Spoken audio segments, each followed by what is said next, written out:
نحمده ونصلي ونسلم على رسوله الكريم الأمين وعلى آله وصحبه أجمعين أما بعد رضی اللہ عنہم ورضوا عنہ۔ قرآن مجید فرقان حمید کی آیات بینات کے گلدستے میں رضی اللہ عنہم ورضوا عنہ ایک ایسا عنوان، ایک ایسا ٹائٹل ہے کہ جس کا مصداق وہ پاکیزہ ہستیاں ہیں جنہیں امت میں صحابہ کرام رضوان اللہ تعالی علیہم اجمعین کے طور پر خاص طور پہ جانا اور پہچانا جاتا ہے۔ اس سلسلے میں 1,24,000 کم و بیش ان خوشبخت انفوس قدسیہ کا ذکر ملتا ہے کہ جنہوں نے نبی پاک صلی اللہ علیہ وسلم کی ظاہری حیات مبارکہ میں آپ کی صحبت کریمہ کو پایا اور اس شمع نبوت کے پروانوں میں شامل ہو کر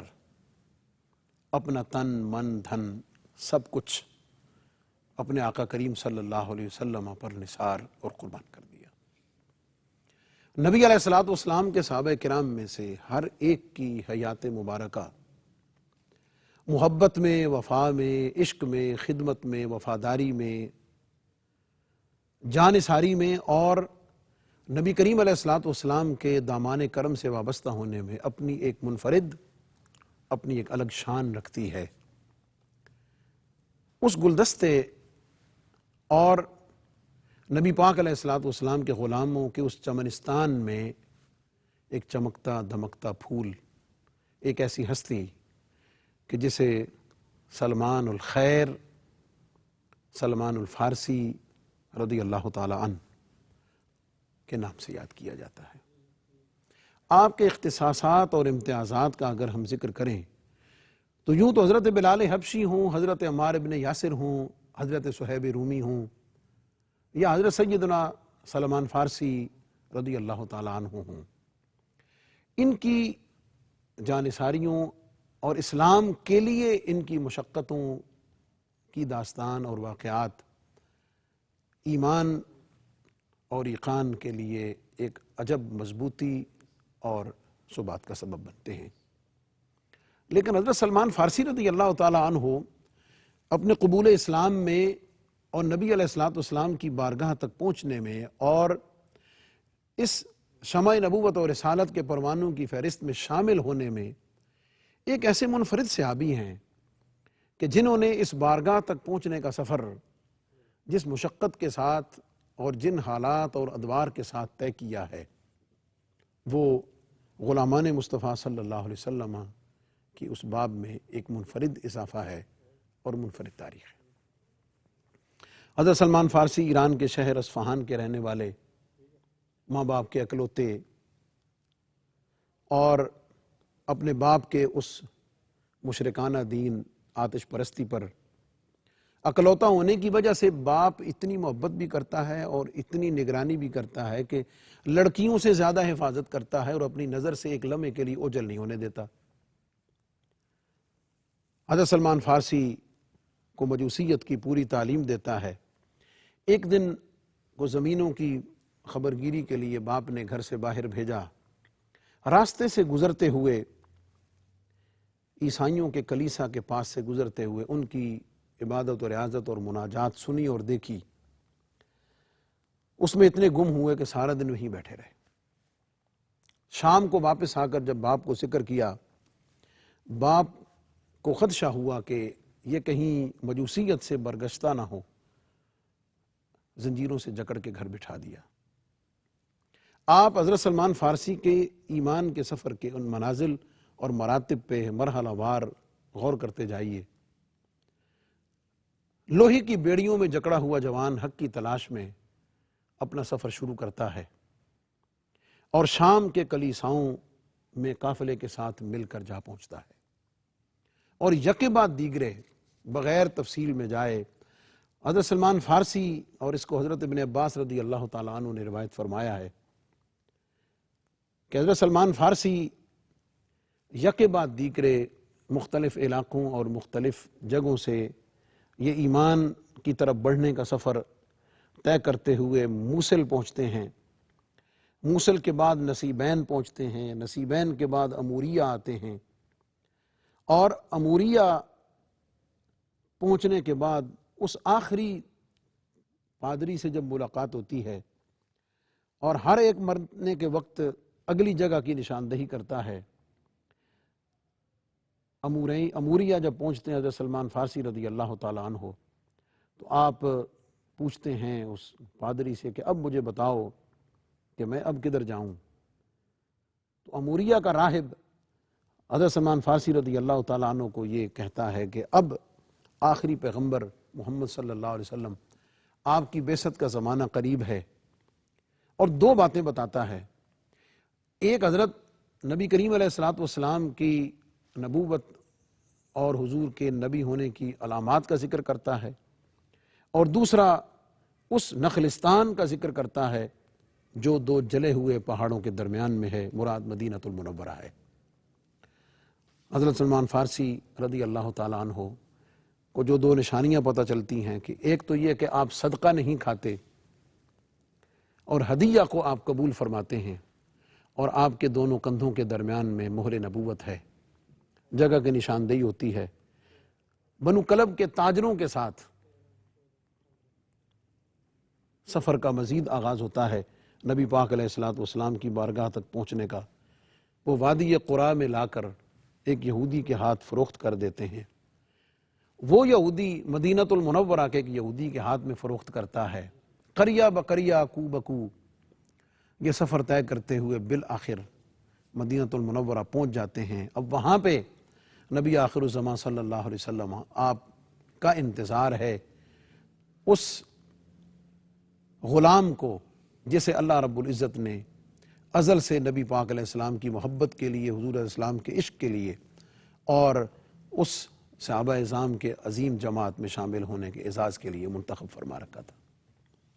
حضرت سلمان فارسی رضی اللہ تعالیٰ عنہ آپ فرماتے ہیں کہ میرے مالک کے پاس، یہودی جو مالک تھا اس کے پاس اس کا چچا زاد بھائی آیا اور آ کر کہنے لگا کہ اوس اور خزرج کو کیا ہوا ہے، یہ سارے اکٹھے ہو رہے ہیں اس شخص کے پاس کہ جو یہ کہتا ہے کہ میں آخری نبی ہوں۔ جب یہ بات اور یہ آواز حضرت سلمان فارسی رضی اللہ تعالیٰ عنہ کے کان میں پہنچتی ہے، آپ اس محبت اور طلب اور تڑپ جو دل میں ایک طوفان کی طرح بپا ہے، اس میں تلاطم کا اندازہ آپ نہیں کر سکتے۔ آپ اپنے مالک سے پوچھتے ہیں کہ کیا کہا آپ نے؟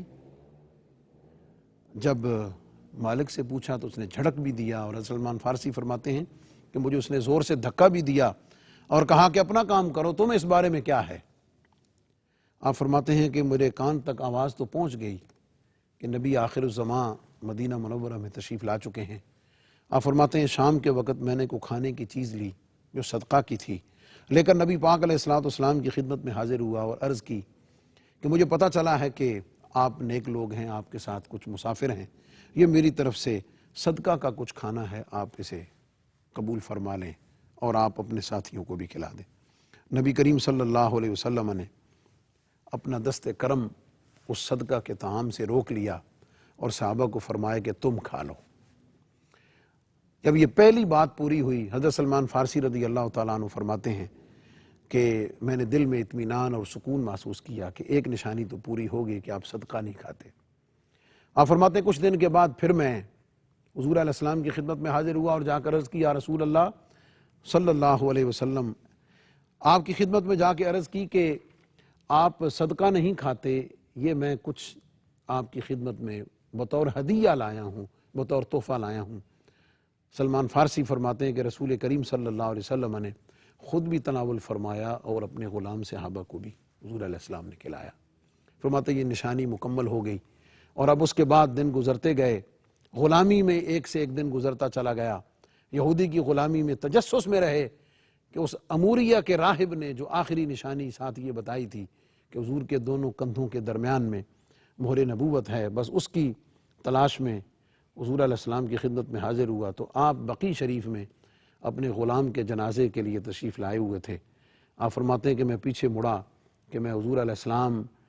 کی پشت پر مہر نبوت کو ملاحظہ کروں۔ حضرت سلمان فارسی فرماتے ہیں کہ جب میں پیچھے سے گھوم کر آیا تو نبی پاک صلی اللہ علیہ وسلم نے خود اپنے کندھوں سے اپنی چادر کو ہٹا دیا، اور کندھوں سے چادر کے ہٹانے کا مطلب یہ تھا کہ اے کئی سالوں سے شمع نبوت کی تلاش میں آنے والے پروانے، اور اے نبی پاک علیہ الصلوۃ والسلام کی غلامی میں آنے کے لیے بے چین غلام، دیدار بھی کر لے، ملاحظہ بھی کر لے اور یقین بھی کر لے۔ حضرت سلمان فارسی رضی اللہ تعالیٰ عنہ فرماتے ہیں کہ میں حضور علیہ السلام کے پشت پر آیا، جب میں نے مہر نبوت کو ملاحظہ کیا تو میں وارفتہ اور بے قابو ہو کر نبی پاک علیہ الصلوۃ والسلام کے قدموں میں گرا، اور حضور علیہ الصلوۃ والسلام کو میں بوسے دینے لگا۔ میں اگر اس منظر کو ویژولائز کرنے کی کوشش کروں تو آپ یہ ذرا غور کریں، حضرت سلمان فارسی رضی اللہ تعالیٰ عنہ کی عمر مبارک صحیح روایات کے مطابق 250 سال ہوئی ہے، جبکہ ایک روایت 350 سال کی بھی ہے۔ آپ کا وصال حضرت علی رضی اللہ تعالیٰ عنہ کے زمانہ مبارک میں ہوتا ہے، اور اس اندازے سے لگائیں کہ حضرت سلمان فارسی اپنی عمر کے اس حصے میں پہنچ کر وہ جو اتنا طویل سفر کیا ہے، کوئی اندازہ کر سکتا ہے کہ اس وقت نبی پاک علیہ الصلوۃ والسلام کی محبت، حضور علیہ السلام کا عشق جو اتنی مدت دراز سے دل میں ٹھانٹھے مار رہا تھا، جب حضور علیہ الصلوۃ والسلام کی یہ زیارت، یہ ایمان اور یہ سعادت کی دولت ملی ہوگی تو حضرت سلمان فارسی رضی اللہ تعالیٰ عنہ کبھی حضور کے پاؤں چومتے ہوں گے، کبھی حضور کے ہاتھ چومتے ہوں گے، کبھی حضور علیہ الصلوۃ والسلام کے دست مبارک پر بوسہ دیتے ہوئے اس کیفیت میں مبتلا ہو کر پھر یقیناً جب التجا کرتے ہیں تو نبی پاک صلی اللہ علیہ وسلم آپ کو اپنے دامن کرم میں سمیٹ لیتے ہیں، اور دامن کرم میں سمیٹ کر مشرف بہ اسلام فرما لیتے ہیں۔ اسلام تو قبول کر لیا لیکن ابھی ہیں غلامی میں ہی، یہودی کی غلامی میں۔ ساری داستان نبی پاک علیہ السلام کی خدمت میں عرض کی، اور حضرت سلمان فارسی نے اپنا پورا سفر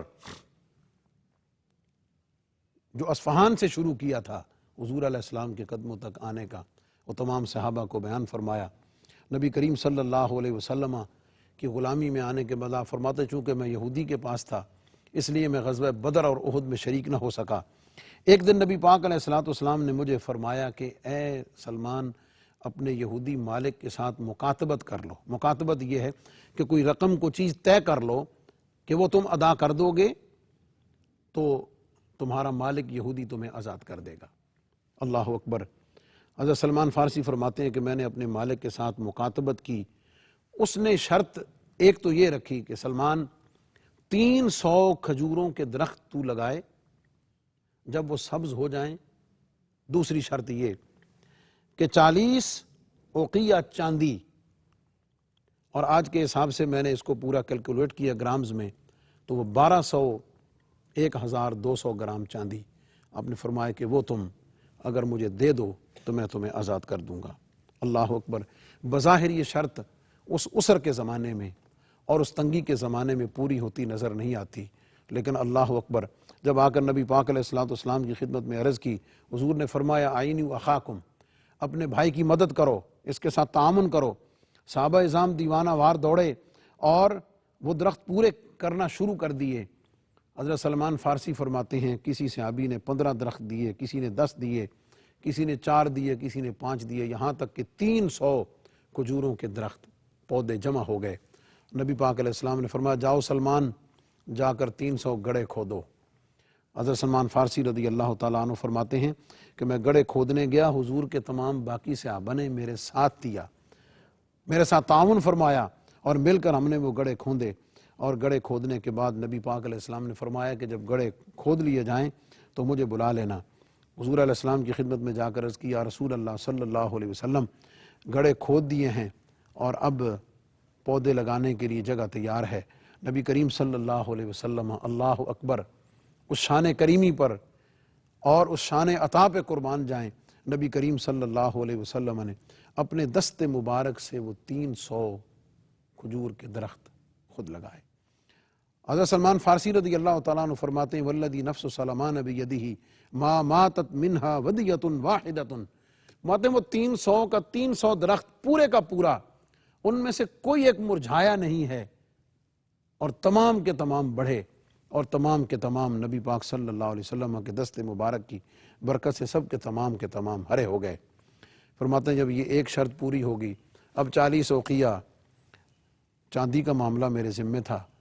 ایک دن نبی پاک علیہ الصلوۃ والسلام کی خدمت میں مرغی کے انڈے کے برابر سونا کسی کان سے حضور کے غلام نے لا کر نبی پاک علیہ السلام کی خدمت میں پیش کیا۔ بظاہر وہ تھوڑا سا تھا۔ حضور علیہ الصلوۃ والسلام نے پوچھا وہ تمہارے بھائی سلمان کی مکاتبت کا کیا ہوا؟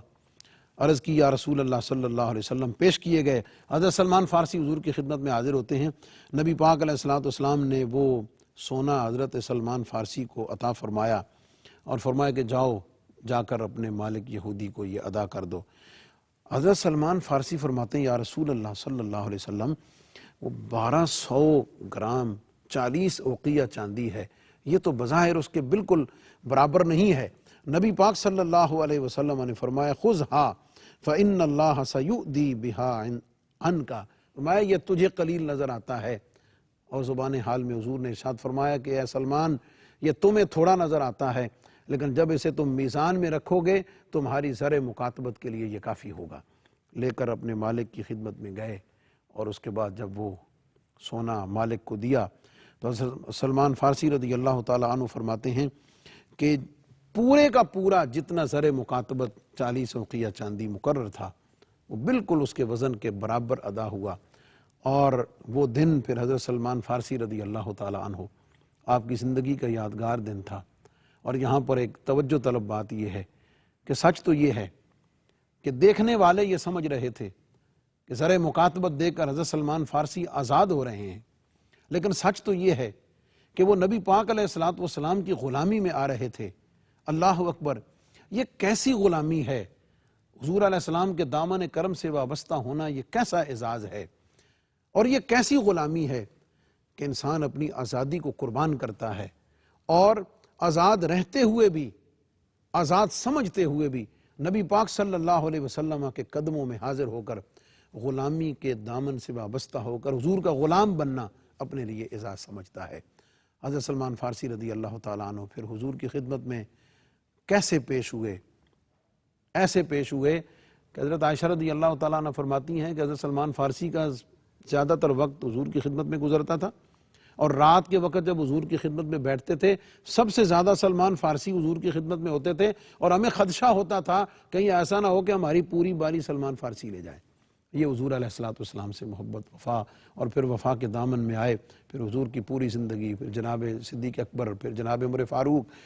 پھر جناب عثمان غنی، جناب علی المرتضیٰ، اور جناب علی المرتضیٰ رضی اللہ تعالیٰ عنہ کے ساتھ آپ کی جو محبت اور وفا ہے تاریخ کا ایک روشن باب ہے۔ اور حضور علیہ الصلوۃ والسلام کے